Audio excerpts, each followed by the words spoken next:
James Tybury's Wild Tales and Misadventures.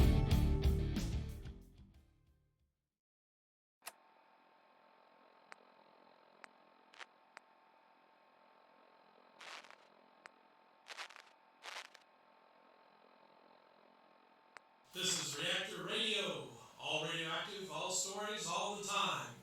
Tonight's story, an oldie but a goodie. Sit back and enjoy the tragic tale of Roy and Joy.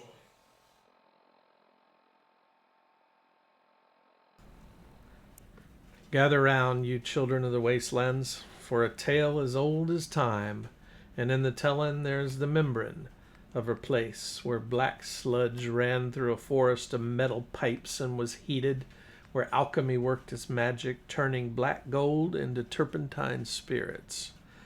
This place was called Dieseltown, and more than a tale about a place, this is a story of the people who lived there.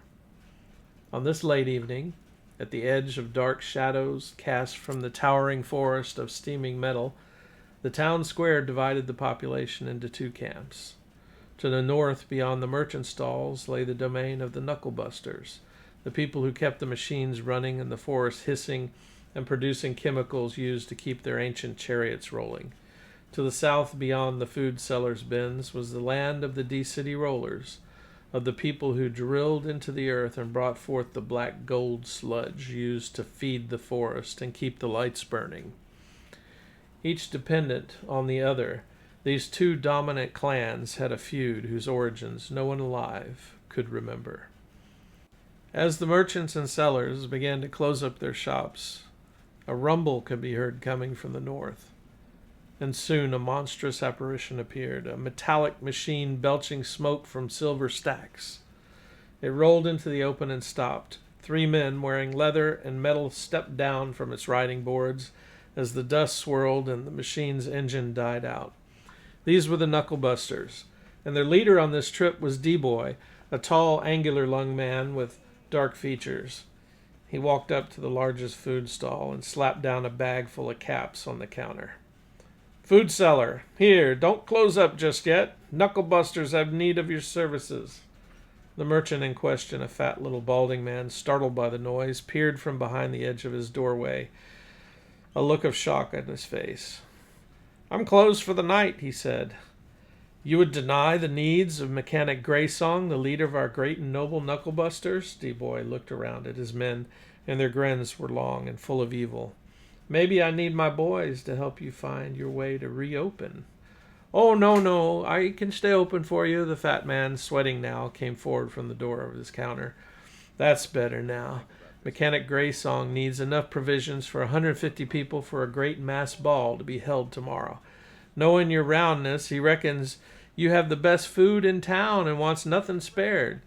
You're to deliver the makings of this feast by noon tomorrow to the Greysong house." "I know the place. This is your payment." D-Boy held out the bag to the merchant, who reached for it, but D-Boy didn't release it. "This is just half. You'll get the other half upon delivery of the goods as agreed, and if you fail, well, you might want to leave town, 'cause your life won't be worth a radroach's rear end." D-Boy's gaze was like laser beams, and the fat merchant looked away while agreeing, took the caps, and backed towards his doorway. As this transpired, the chuffing of a steam engine could be heard coming from the south, and another metallic monstrosity hove into view, spewing sparks and dark smoke from a single black stack. Spiked metal wheels churning up the dirt in the town square, it ground to a halt. Down stepped 2 D-City rollers, Abraham and Gordon, both wearing all black leather, their hair combed back into pompadours, closely shaved on the sides, elaborate mohawks. D-Boy's boys, Greg and Sam, moved to the other side of their car to confront the 2 interlopers. "Well, look what we have here, Gordo. A couple of knuckle-draggers come to mess with our foodies," said Abram. Gordon pulled a nail-studded bat out of their vehicle. "If these scum D-Boy City rollers want to make trouble again," said Sam. He reached into their car and retrieved his own barbed-wire-wrapped bat as Greg made a fist, brass knuckles glinting in the fading light. They met in the middle of the square and began to fight, the crack of bats on bats and the grunts of their exertions emanating from the dust kicked up by their struggles.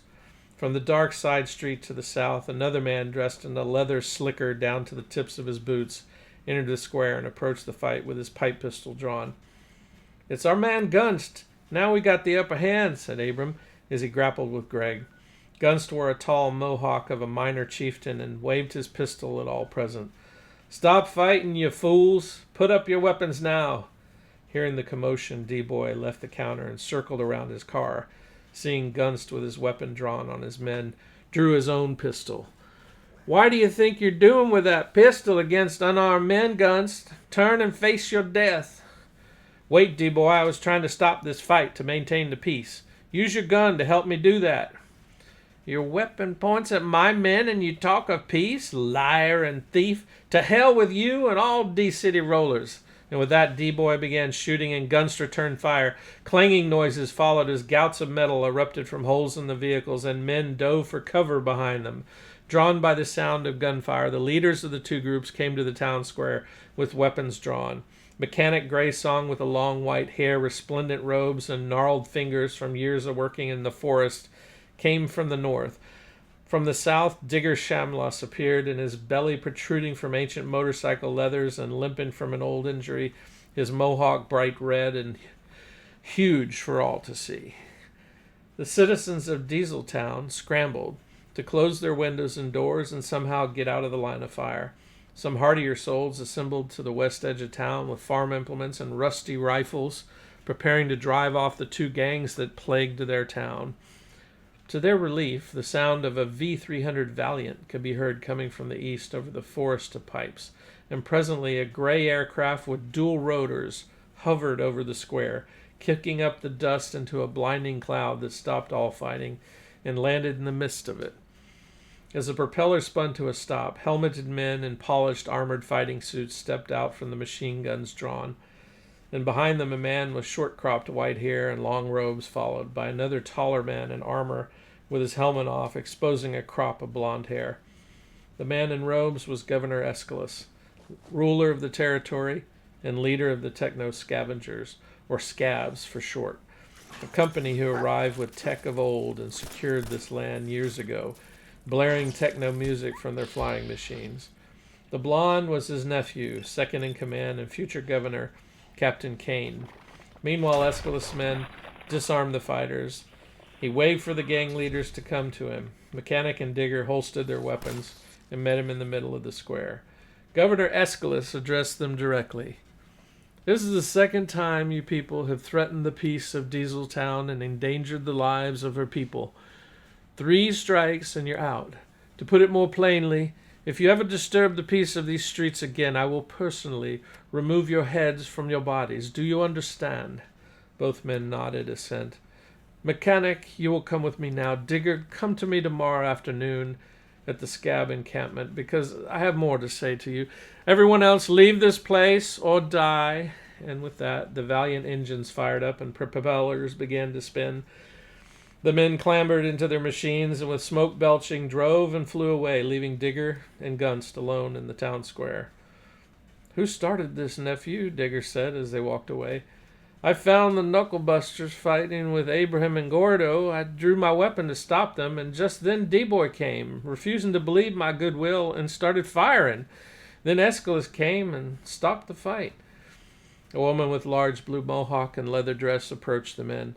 "I heard the sound of gunfire. Is anyone hurt? Where's Roy?" said shovel-faced Shamlos, queen mother of the D-City rollers and strikingly beautiful middle-aged woman, notwithstanding her name.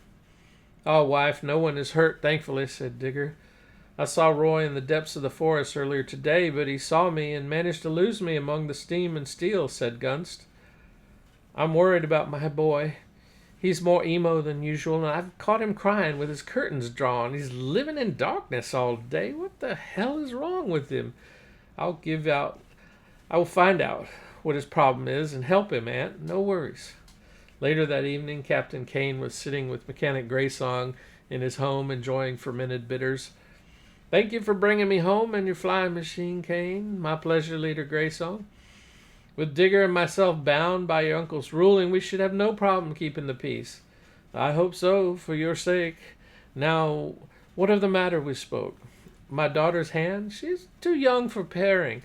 The wasteland makes life cheap and short. Better not waste this little life we have, and soon it will be governor. What a pairing between your crew and the scabs that would be. I understand, but she's my final hope and the apple of my eye. Beyond my consent, I must also be hers. Give her time and be gentle. Tonight, I will be holding a feast and masquerade ball, as I normally do every good year, to share my prosperity with those I cherish, and I would be happy if you would attend. By all means. You'll find many of the finest young women in the region, and one best suited to you might not be my daughter. Captain Kane nodded his understanding. Mechanic pulled on one of several ropes hanging by his chair, and a servant entered. He took a list before him and gave it to the servant. Take this list and give it to all the messenger bots. Send them throughout the region this morning, asking those families on the list to attend the annual Knucklebusters Ball. Be quick about it. Yes, sir. Round about the pipes and through the steam clouds, Gunn searched. At the break of dawn, he found Roy on a pathway leading out of the far side of the forest, leaning against a railing on a bridge over some horizontal pipes that seemed to stretch endlessly. Good morning, Roy. I've been looking for you all night. Only morning? The hours seem to linger in my sadness. Roy ran his fingers through his curly, short mohawk and yawned. You look more tired than sad. What do you have to be sad about, cousin? I'm embarrassed to say. Your secret is safe with me. I'd love Rose Greysong, but she doesn't return my affection. I'm tormented by it. You're in a prison of your own making. You know, there are other women out there. None as fine as Rose. Hey, boy. Just then a shiny silver orb with antennas sprouting from its surface floated up from the forest. A messenger bot come to cross the bridge on a mission. Excuse, sirs. See if there's any Hey there, what's your hurry? Asked Guns. I'm on a mission to deliver invitations to the masquerade ball being held by my owner, Mechanic Greysong, tonight at his house. Guns' eyes flashed. Who's on your list there? Just about everyone in town except for those D-City rollers. The messenger's cameras zoomed in. You're not one of those, are you? Of course not. We serve the Knucklebusters. You better be on your way, Gunn said, stepping aside to let the messenger bot pass. Hope to see you there, said the messenger as he passed beyond the bridge. Roy, this is your chance. No doubt your love Rose will be there, but also the finest beauties of the region. If she will not return your favors, maybe, just maybe, you can find someone who will. And lovely, too? Oh, it's not possible, Guns. She is the most beautiful woman in Dieseltown and the world, for that matter. You won't know unless you try. You come with me and we'll see that what beauty lies beneath the mask at the ball. Okay, I'll go along to humor you and to see Rose one last time. My heart hurts so much I don't see how I can survive much longer anyway. Gunn suppressed a laugh at this, but held it inside when he saw the boy's anguish. Faith Greysong went down the twisting corridors to the chambers of her daughter, Joy Greysong, to give her news of Captain Kane's intentions. Joy, Joy, where is that girl? Here, Mom. Joy emerged from a large closet full of clothes, standing before a mirror eyeing her gown of sequins. I'm trying to pick the right dress for the ball. You have the best clothes and fabrics that could be scavenged from the burnout husks of what once were cities before the firefall. That should not be a problem for you, my dear.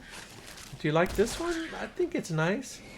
It's very nice and pleasing to the eye. You know what else is pleasing? No, what? Joy turned to face her mother. Captain Kane has offered to take your hand in marriage. Faith's excitement was palpable. Marriage? I have never thought of marriage, much less to Captain Kane. Joy crossed her eyes in mock disgust. When I was your age, I was already married to your father. At least come to the ball and take a look and see what you feel. Kane's a tall, blond, and handsome beyond reason. He will soon be the governor of the region when his uncle steps down. The Wasteland doesn't wait for young ladies who fritter away their time. It is what you and Daddy want. I will meet the man, but I cannot promise anything. That's all I ask. That evening, the guests began to arrive at the home of Mechanic and Faith Greysong from Dieseltown and all over the region outside. Some had cars that ran on diesel or steam, while most used oxen to pull their contraptions of wood and steel. The most modern conveyance was the V-300 Valiant that flew in with the governor and his contingent. Techno-metal music could be heard coming from inside, with feasting and dancing already begun.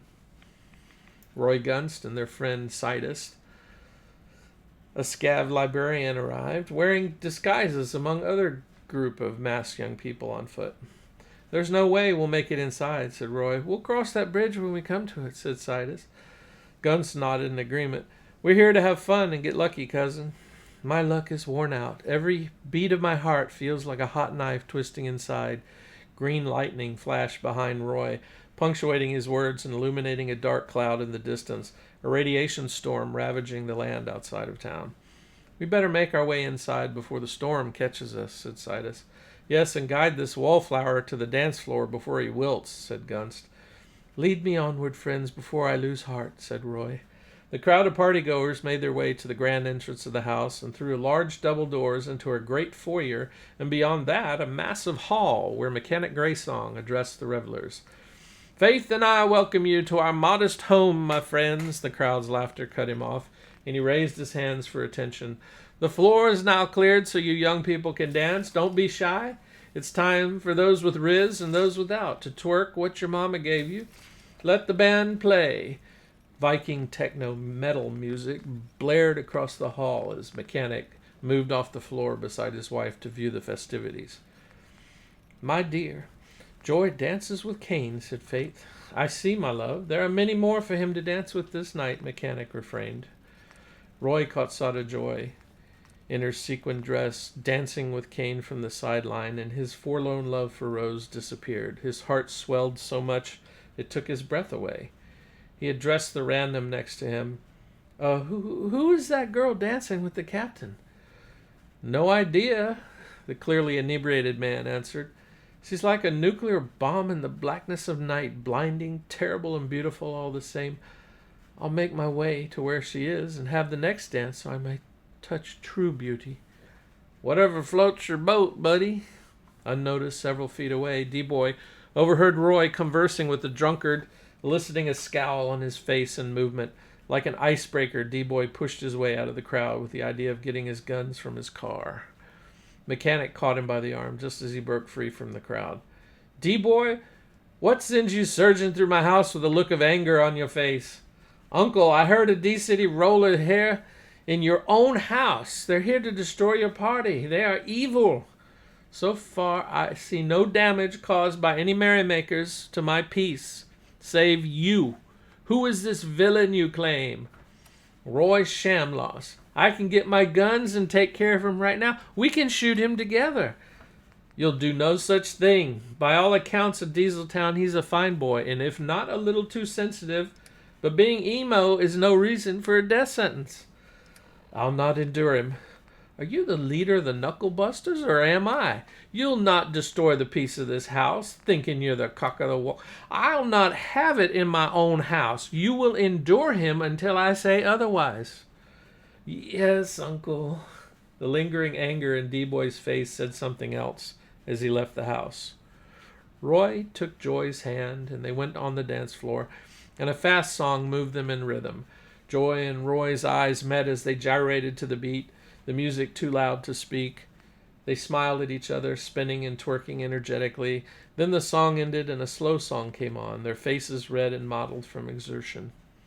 "Would you like another?" he asked. "I would," she said.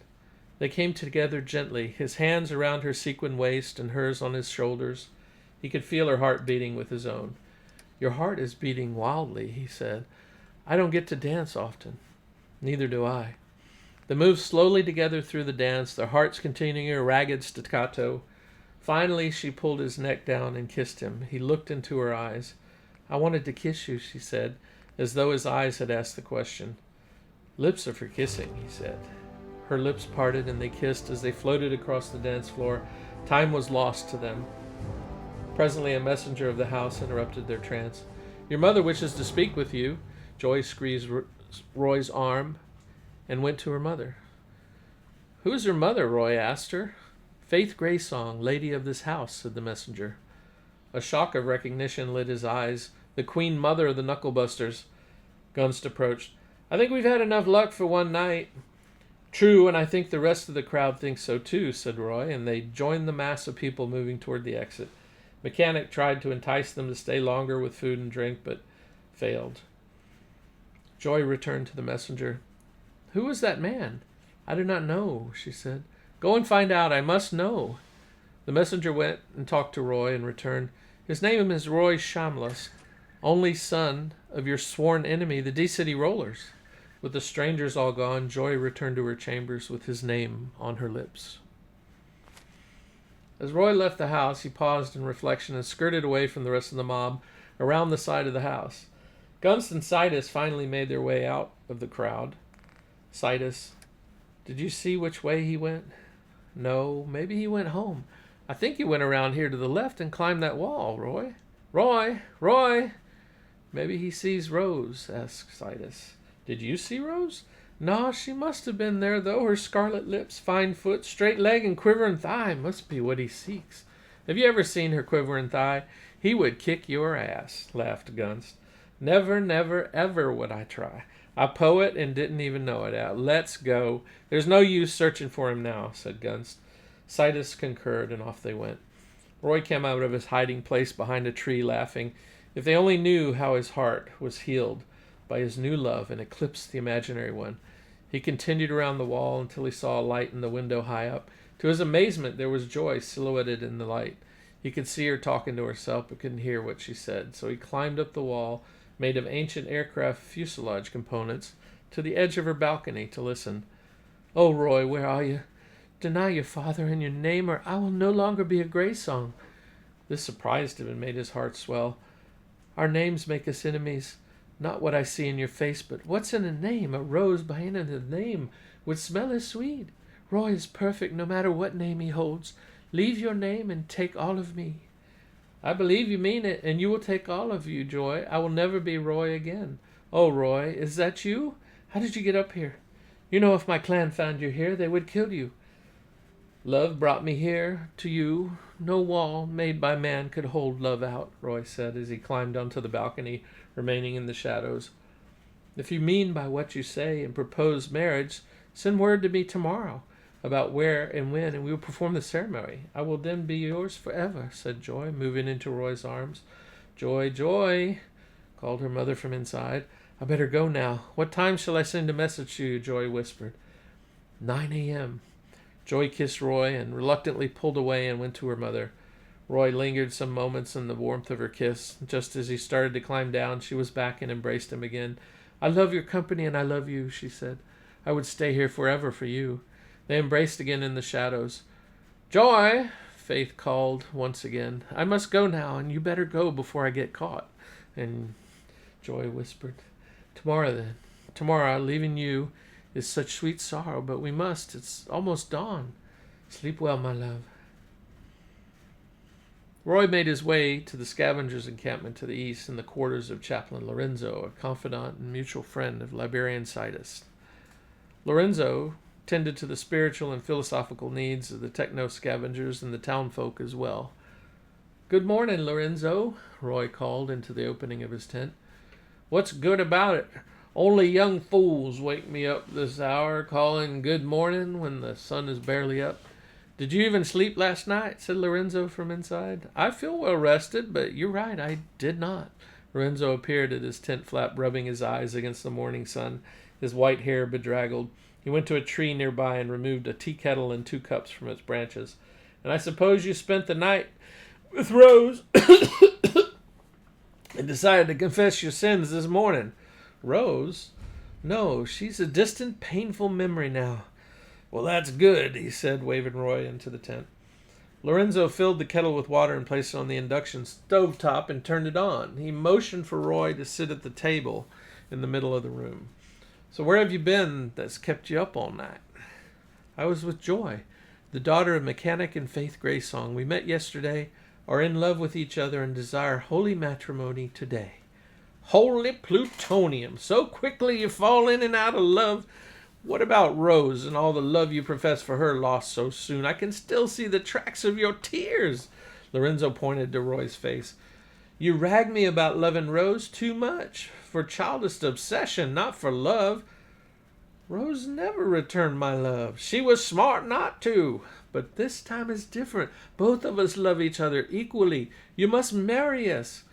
This goes against my better judgment, but maybe this pairing will end the long-standing feud between your families. I'll do it in that hope. Let's go, then. Patience, my boy. I'm not rushing off without coffee. Just then they were startled as the kettle began to whistle, a staccato tune louder and louder. Sidus and Gunst met in the street outside the house of Shamlos the next morning. "Where the hell is Roy?" asked Sidus. "I don't know. I just came from his house and he never was home last night," said Gunst. "He must have spent the night with Rose. He'll tell us stories of anguish, unappreciated advances, and failure, I'm sure. No doubt." Roy came up behind them while they were speaking. "Hey there, friends," said Roy, patting them on the back and startling them. "Oh my God, Roy, where have you been?" asked Gunst. "Did I give you the slip?" "Yes, you did," said Sidus. "I'm sorry, but my heart is full today." "Hey, what gives? Yesterday you were teary-eyed and contemplating your end without Rose, and today not a word of it?" said Gunst. "I can't say now. That's boring. Until things work out, then I will say." As they walked down the street, a female approached. "Can you tell me where I can find Roy Shamlas?" she asked. "I'm Roy." "Oh, more than one lady love," said Sidus. Gunst nodded approval. "Don't be rude.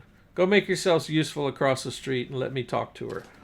When the boys were gone, Roy and the woman spoke. "Joy sent me to get a message from you here," said the messenger, "as I was expecting. Tell Joy to meet me at Chaplain Lorenzo's place, where we will be married this afternoon. Here are some caps for your trouble. I can't take money from you. I'm paid well for my duties. Just don't lead her on. Make her happy and be true. I promise." Joy cloaked herself and walked alone through the metal forest, across the bridge to the scav camp, and found the chaplain's quarters. She knocked lightly on the door. "Come in," said Lorenzo. "Don't be shy." There she found Roy and the chaplain waiting at a table. She rushed to Roy and embraced him. "Oh, I missed you." "And I you," said Roy. "Ag, there's enough time for that later," said Lorenzo. "Thank you, Chaplain Lorenzo," said Joy. "You can thank me afterwards. Now let's get to the chapel and seal your bond of matrimony." "Are you sure to be alone?" Roy asked as they walked out together. "The only time the soldiers come to the chapel is when they get married and when a big mission to go into the Wasteland happens. Otherwise, it's just me and my thoughts." That day, Sidus and Gunst gathered in the streets and found themselves in the town square, no man's land. "It's late, Sidus. Let's go home. It's hot from the rad storms, and if the knuckle-busters find us here, there's no way to escape a fight. But they're always ready to argue and find fault for one reason or another and draw weapons if necessary. I think you're talking about yourself. I'm a lover, not a fighter." Sidus laughed at that, and then rumbling came from the north, and D-Boy's car hove into view, belching black smoke, and stopped before them in a whirlwind of dust. D-Boy, Sam, and Greg got out and approached them. "I'd like to have a word with you, Sidus," said D-Boy. "Just one word? I thought you could string together more than that," said Sidus. "Funny boy. You won't be laughing when your guts are hanging out. You conspire with Roy, that villain. Let's find a private place and discuss grievances, or leave this place. The public is watching, and the penalty is death for disturbing the peace," said Gunst.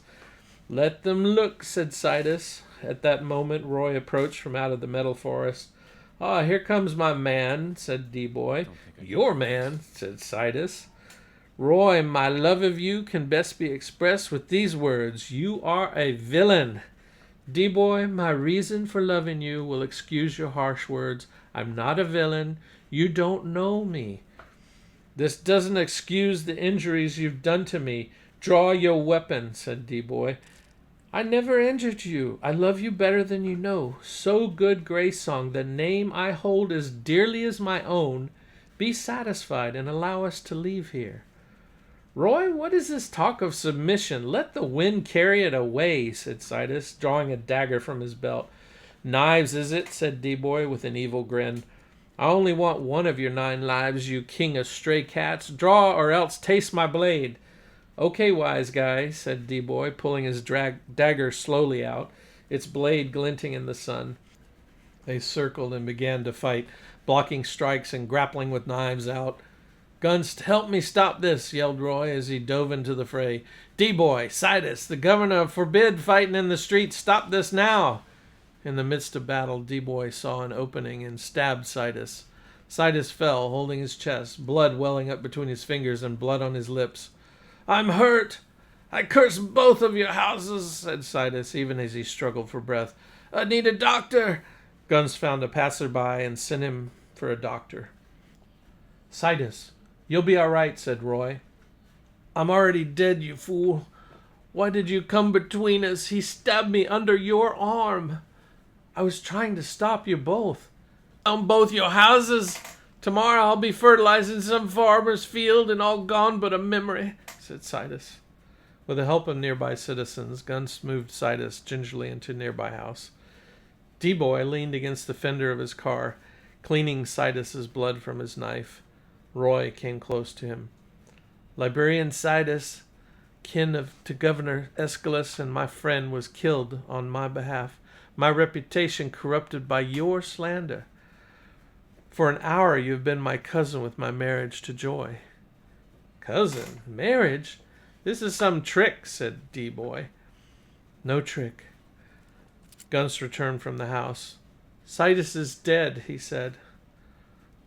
One or both of us must join him, said Roy, drawing his own dagger. So be it.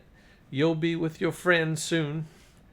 They clashed in the same spot, and it was over fast as Roy's dagger found D-Boy's heart. D-Boy's lifeless body slumped into the dust without a sound. In shock, Greg and Sam tumbled into D-Boy's car and drove away. Oh my God, Roy! D-Boy's dead and the scavs will be here soon. If they capture you, it will mean death. You must run, said Gunst. Roy kneeled in the dust beside D-Boy's body and dropped his knife. What have I done to those I love? Gunst pulled him to his feet. I don't believe what you're saying, but be gone or be dead. Roy ran into the metal forest just as the flying machine came over the town square and landed in a cloud of dust. As the scav soldiers fanned out around the square, Governor Aeschylus addressed the assembled people. Who started this fight? He said, gesturing towards D-Boy's body. D-Boy Greysong, you see before you, started the fight and killed your kin, Librarian Sidus, who lays in the house behind you. Roy Shamlas struck down D-Boy only after trying and failing to stop the fight peacefully, recounting your own words against it, sir, said Gunst. Faith Greysong arrived and heard Gunst's testimony. Lies! Gunst is a D-City roller. It must have taken 20 rollers to kill D-Boy. I demand death for Roy Shamlas for the death of my nephew. Mechanic Greysong consoled his wife as she fell to her knees weeping. And what of the death of my nephew? Asked Aeschylus. Should I similarly demand death for any number of people for the death of a scavenger? Not Roy. He was Sidus's friend, said Digger Shamlas. He only did what the law would have done. Take the life of D-Boy after D-Boy took the life of your nephew. Aeschylus thought for a moment and then rendered his judgment. For the offense of taking the law into his own hands, I hereby exile Roy Shamlas. This is effective immediately, and if Roy is found in Dieseltown again, the moment will be his last. My blood relative lies dead from the violence both of your tribes continue bringing into the streets of this town. No excuses or pleading will change my mind on this.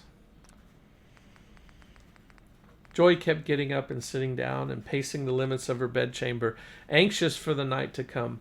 What wondrous joy would the night reveal? The messenger came with word. D-Boy is dead, and Roy killed him. What? What happened? According to Gunst, D-Boy got in a fight with Sidus after Roy refused to fight him. Then D-Boy killed Sidus. In great anger, Roy killed D-Boy. Oh, atom bomb to my heart. How could he be so evil, yet D-Boy was trying to kill him? I don't know who I should cry for. Roy has been banished from Dieseltown, said the messenger. Can it get any worse? Where is my father and mother? They're crying over D-Boy's corpse. That's fine. I'll fashion a noose and end my life right here. No, Joy, I'll find Roy. who I believe ran away to Chaplain Lorenzo's place to hide, and bring him here to you. Don't do anything rash now. Here, give this ring to my love and bring him here for our final farewell. Roy crashed down the paths through the pipes and steam until he was lost. Tears ran down his cheeks, lost in all ways. For a time he wandered senseless, and then a spark of light came to his mind. He would go to Lorenzo. Lorenzo would know what to do. He made his way to Lorenzo's quarters and hid there. Lorenzo came home later that evening, surprised to find Roy sitting in a corner. "There you are, my boy." "I'm barely here at all." "What do you mean?" said Lorenzo. "I've lost everything. Dieseltown, my family, my friends, my beloved Joy, and soon to lose my life." "Your life will be fine as long as you leave town. Aeschylus banished you in deference to your friendship with Sidus. As long as you leave, you can keep your life." "I've never lived outside of Dieseltown. Everything outside is a wasteland." "The world is wide open space, Roy. You'll find new towns, places, and friends."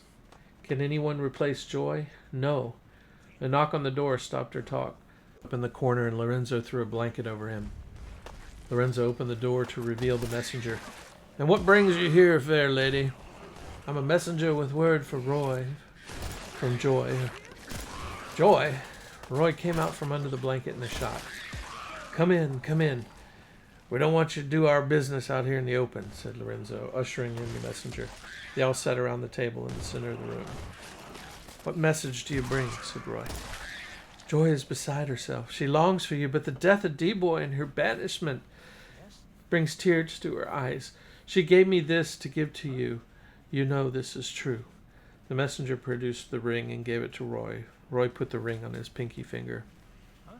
"I have made this mess. What should I do, Lorenzo?" A plan half formed came to Lorenzo. "Go to her room and comfort her, but do not stay long. It will be hard to sneak away at daybreak, and your life is on the line. Then travel to Gregville, a little settlement on the southeast in the Wasteland. You'll stay there with a friend of mine in the greenhouse in the town square, until we can tell the families of your marriage, reconcile your friends, and gain pardon from Aeschylus. I'll find your friend Gunst and send him with word when it's time to return." "Thank you, sir." Tears formed again in his eyes. "Don't get all mushy on me, Roy. Now go." Lorenzo and Roy shook hands, and Roy left with the messenger.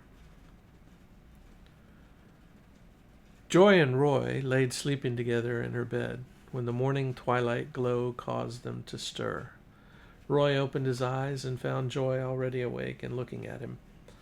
"My love," he said. "My man, and what a lovely man you are," she said.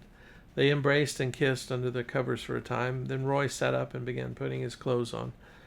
"What's wrong?" "It's past daybreak now. I must get going, as Lorenzo planned." "Stay longer, love." Joy wrapped her arms around Roy's neck and kissed him deeply. Roy responded at first, but then shook his head. "This is madness," he said, continued to dress. "I'm madly in love with you, my husband. I know, but I'll be dead husband if I do not go now." I know, she said, standing up and wrapping the covers around her as she watched him dress. When he finished, she handed him a bag. "These are some things I packed for your journey: water, food, some caps to help you when you're in Gregville," she said. "Thank you, Joy, the joy of my life." She smiled and blushed at that, and followed him to the balcony as the rays of the rising sun started to shine in. "Kiss me one more time, and then I'll go." She kissed him with a passion that lingered, its intent for both of them never to forget the other. The door of her room burst open, and her messenger shot into the room breathless. "Your mother is coming. He must be gone," she managed to get out between gasps. "Farewell, husband, friend, lover," Joy said hurriedly as Roy clambered down from her balcony. "Farewell, my love," he said. "Will we ever meet again?" "No doubt. These will be tales we tell in our old age," he said, waving and taking one last longing look before moving into the woods away from the road to begin his journey. Faith Greysong entered the room and called for Joy. "Joy, are you up?" "I'm here, Mother," Joy called from the balcony. "How have you been?" asked Faith, coming to the balcony by Joy's side. "I'm not well, Mom," said Joy, her eyes taking in the sunrise and her mind elsewhere. "For your cousin's death, 100 liters of tears will not wash D-Boy from the grave. I know, but I feel loss of a friend. You cry not so much for his death as you do the villain who killed him and still lives. What villain? Roy Shamlas. Joy blushed at his name and turned away from her mother, thinking of her love for him and her wish that he was miles away from here and safe by now. That villain must be miles away by now, she said, tracing her finger along the edge of the doorway. In her heart she wished whatever gods existed would speed his journey and pardon him just as she had already done. No man would ever make my heart grieve like him. That's because he lives, said Faith. Joy turned back to her mother in a false rage. Yes, if my arms could reach him now, I would avenge my cousin's death. We will get revenge. I've heard rumors that he travels to the waste for a town many miles from here to the southeast.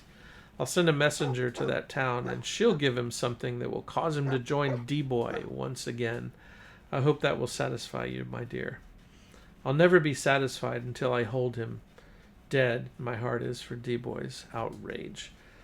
Oh, how I hate to hear him named and cannot come to him and inflict the love I had for my cousin upon his body that killed him. You find the poison and I'll find the messenger. Now listen to good news I have for you. Yes, I'm sick of dwelling on evil things.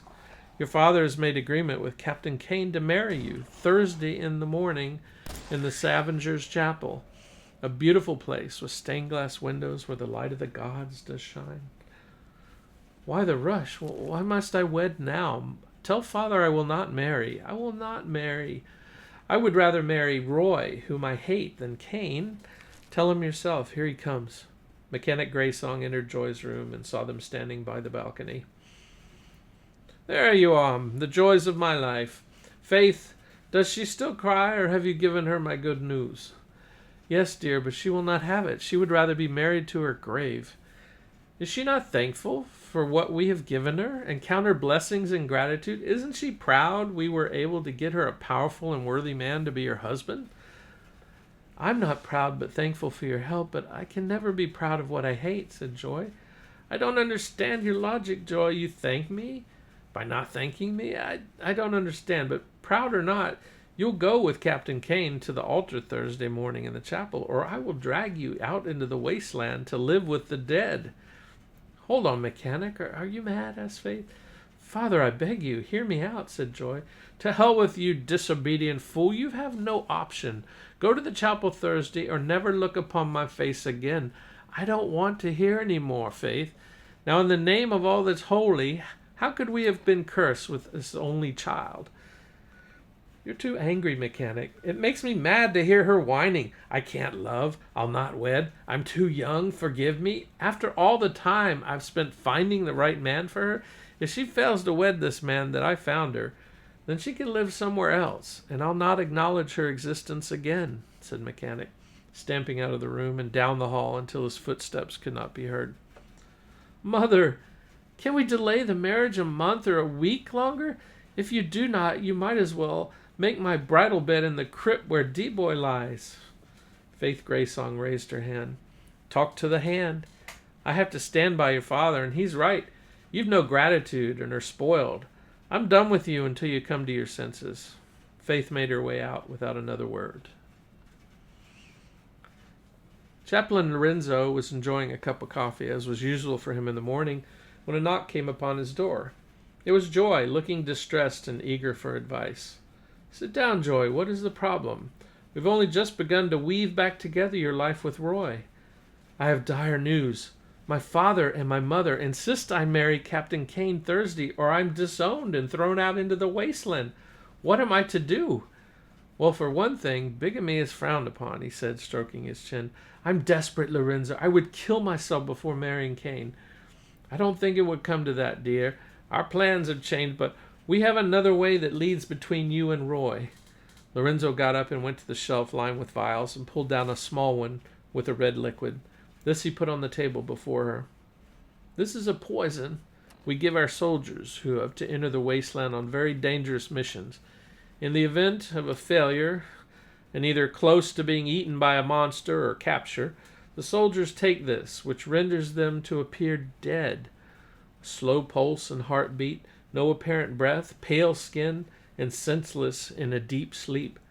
They either are eaten and mercifully don't feel it, Or they wake up a few days later, none the worse for wear, and survive to return home. To an observer, the person would appear dead. She looked at the vial with fear and determination. Our plan is this. You will agree to wed Cain. The night before the wedding day, you will drink this, all of it.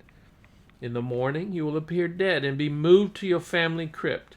Instead of a wedding, I will preside over your funeral. Meanwhile, I will send word to Roy about what we have done, and he will be there to meet you when you wake up. United, you both leave Dieseltown until we can mend the wounds between your families and bring you both back home. At least you will be together, regardless of what life brings you, and no one will search for you. I'm afraid, Lorenzo, this is your only chance. I will take it, Joy said, taking the bottle in hand. Back at home that evening, Joy put her part of the plan into motion. Father, Mother, I would like to speak with you. Faith, our daughter has some word for us. I hope it's not more pain and suffering for our cause. Oh, quiet, mechanic, let her talk. I just met with Chaplain Lorenzo, and with his wise counsel, I've decided to marry Captain Cain Thursday, as you planned. You've come to your senses. What a happy day, said Mechanic. Indeed, what a happy day, said Faith, as she hugged her daughter close and brought her and her husband together. Mechanic called on artisans to prepare for the wedding, and the household bustled with activity for days before the wedding. Unable to locate Gunst, Lorenzo sent Chaplain John to Gregville to locate Roy and give him a sealed message about the change in plans. As days progressed towards the wedding day, time seemed to move faster and faster, no more so than for Joy.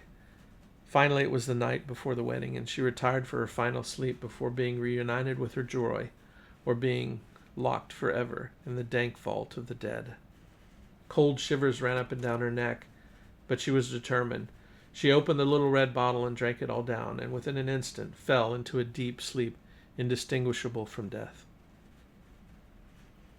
The morning of the wedding dawned bright, and the household began to stir. Servants were already up and cooking the feast that was to follow. Faith went to wake Joy, knocking lightly on her door. Joy, Joy, wake up, my darling. No answer followed. Pushing the door open, she saw Joy laying on the bed.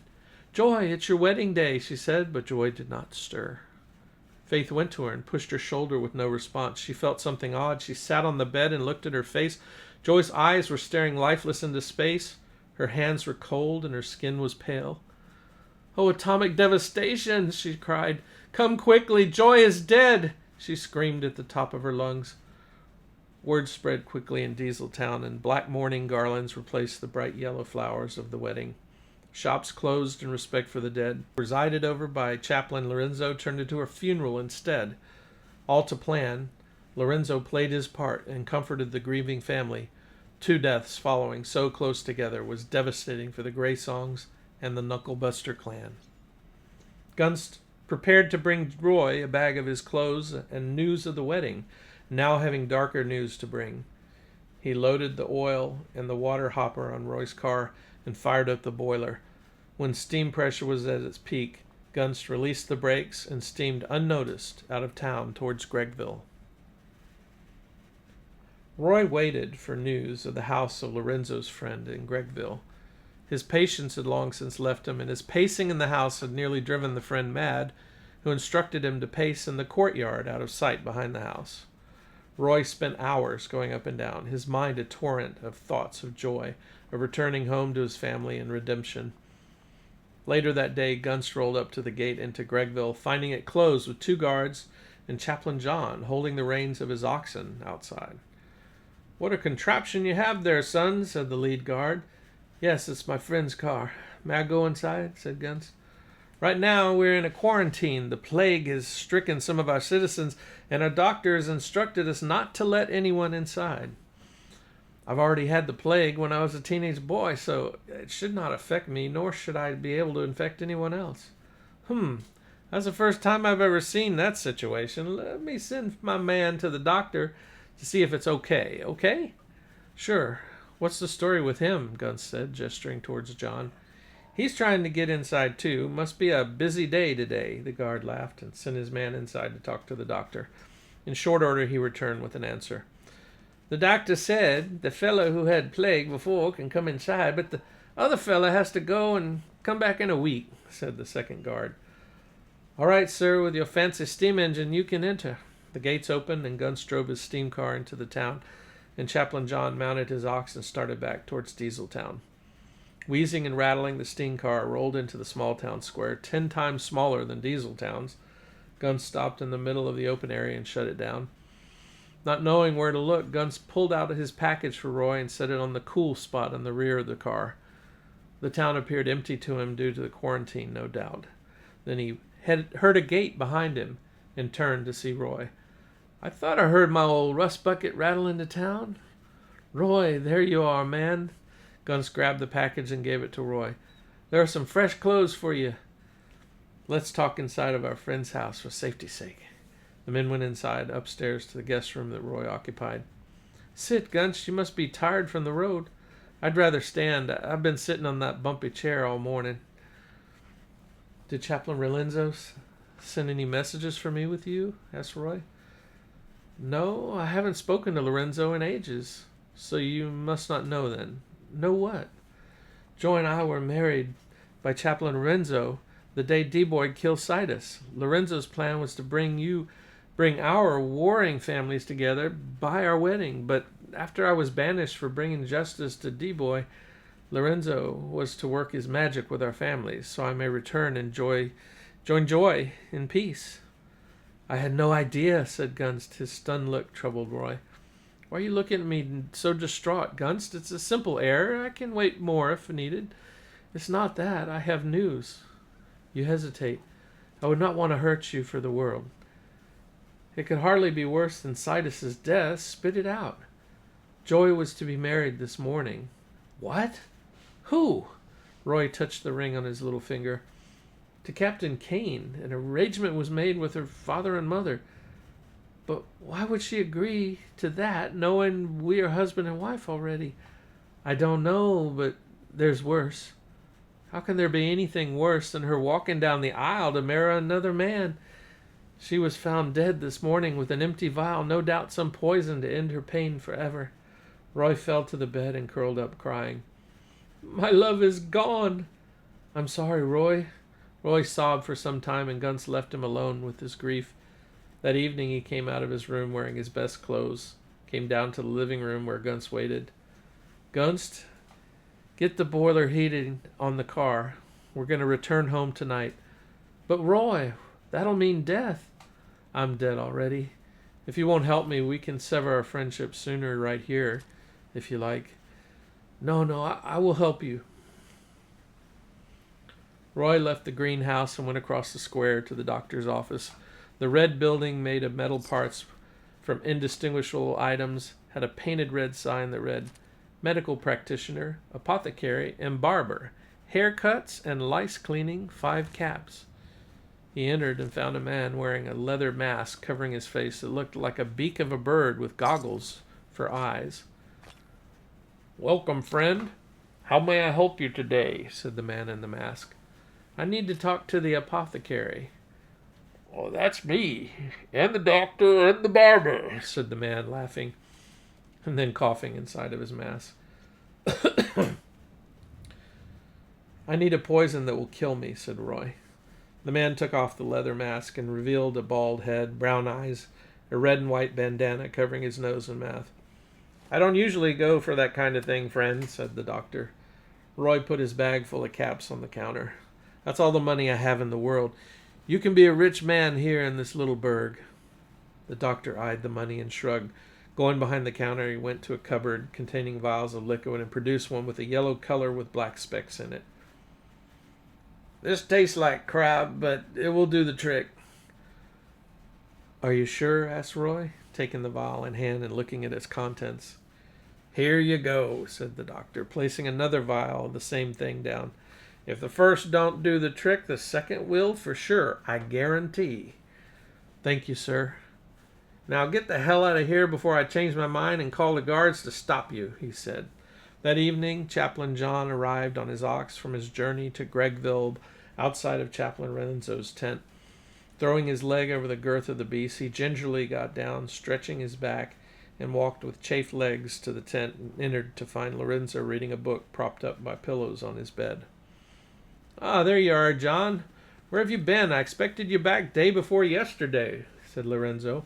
"Aye, I would have been, but for the hold-up in Gregville. There's a play going on there, and I waited 2 days for them to let me in, and finally they sent me back home with instructions to come back in a week."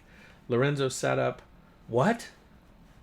"Yeah, I was told it." "Never mind about that, man. Did you at least send the papers I gave you into town to be delivered to Roy?" "Oh, I haven't thought of that," John said, handing the papers back to Lorenzo. "Oh, if you had brains, you'd be half a donkey. Hey, now, go to your own tent and spread your musky smells there. Be gone." Lorenzo put his boots and jacket on and made for the door. "Where are you going?" "To fix what you've broken. Now be gone before I come back here. I swear by all that is radioactive." "Okay, I will. The steam car arrived outside the cemetery an hour after sundown.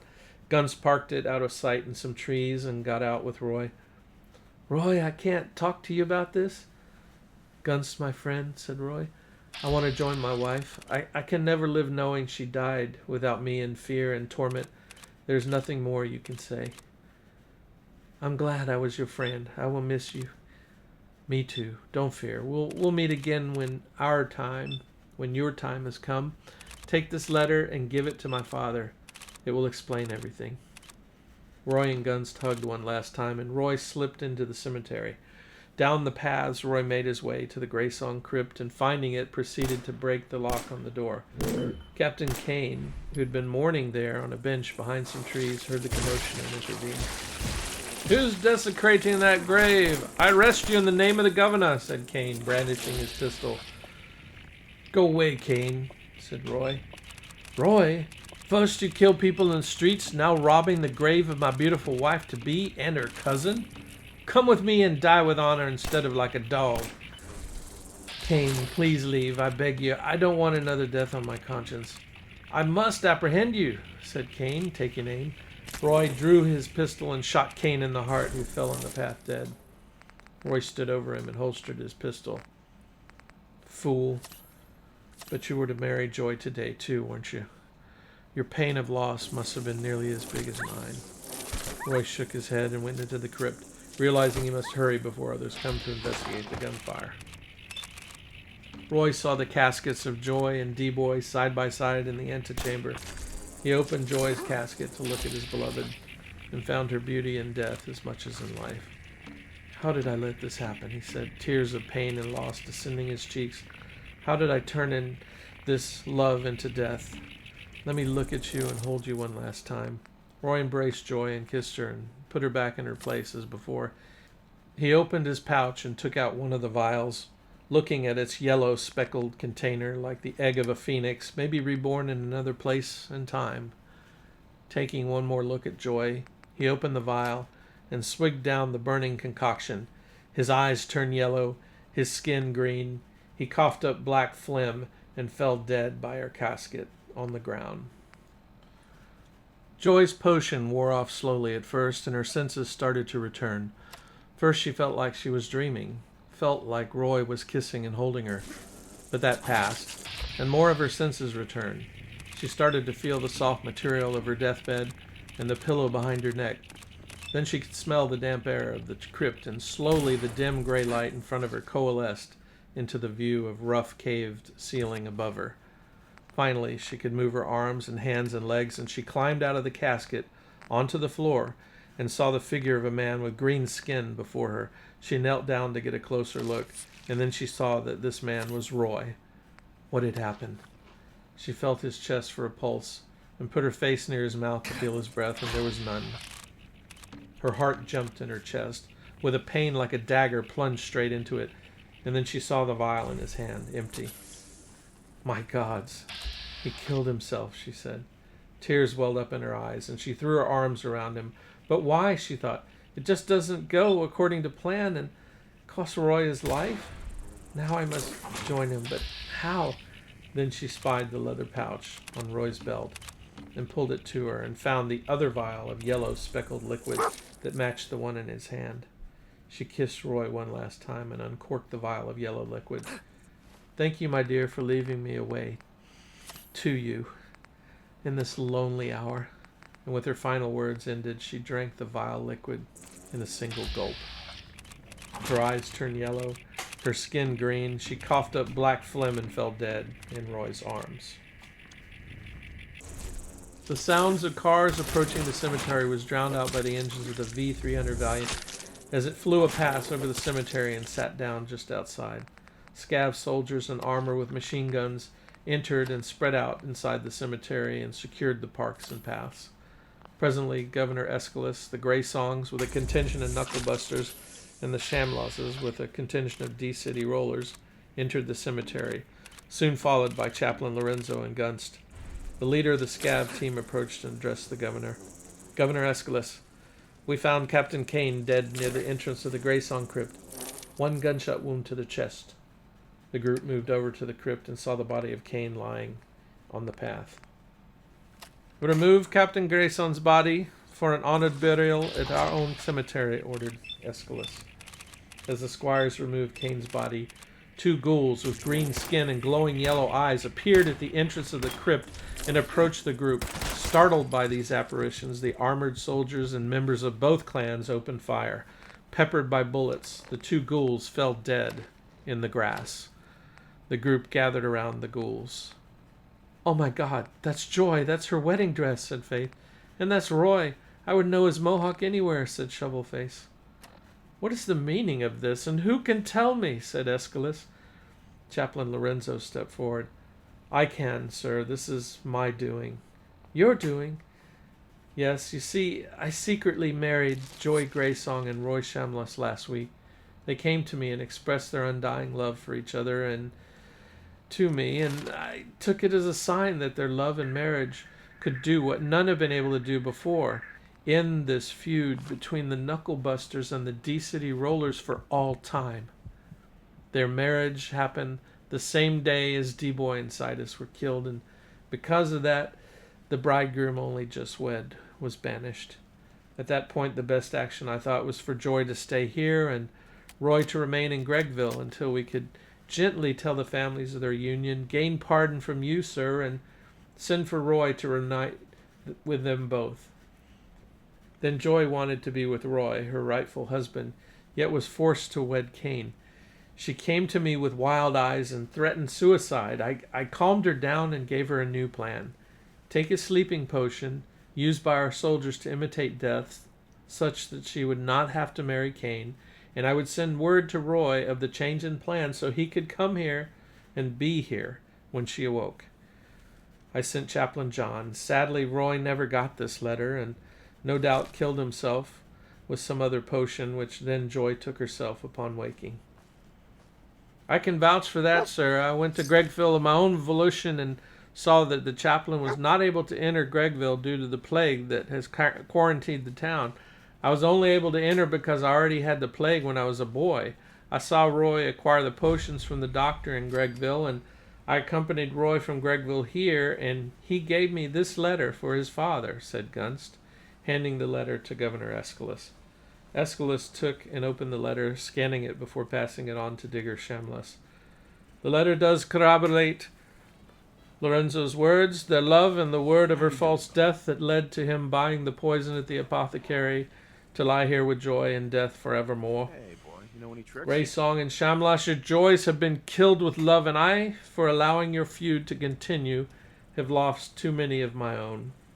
Further punishment would serve no purpose, said Aeschylus.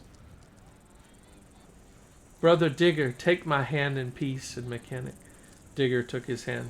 Mechanic, I take it in peace, and we will bury the hatchet now as a consequence of our children's love that joined us.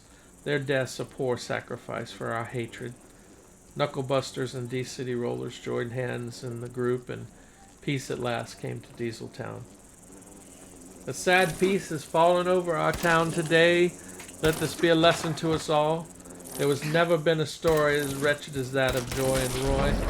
Two star-crossed lovers, unable to escape their destiny, said Aeschylus. With that, the clans bent their bodies to the task of returning Roy and Joy to the crypt, where it was agreed they would lay sealed together for all eternity. After a few words of prayer from Chaplain Lorenzo, the crowd dispersed, and Dieseltown started a new life of peace that was to last for hundreds of years. In the days that followed, the cemetery groundskeeper did his job, cleaning up the results of that night's disruption, restoring the paths and monuments to their former beauty. Everything was running smoothly when the groundskeeper's apprentice approached the door to the Graysong crypt and found it ajar. "Mort, come look at this." "What is it, Jurgen?" "This door wasn't open yesterday." "No, it wasn't."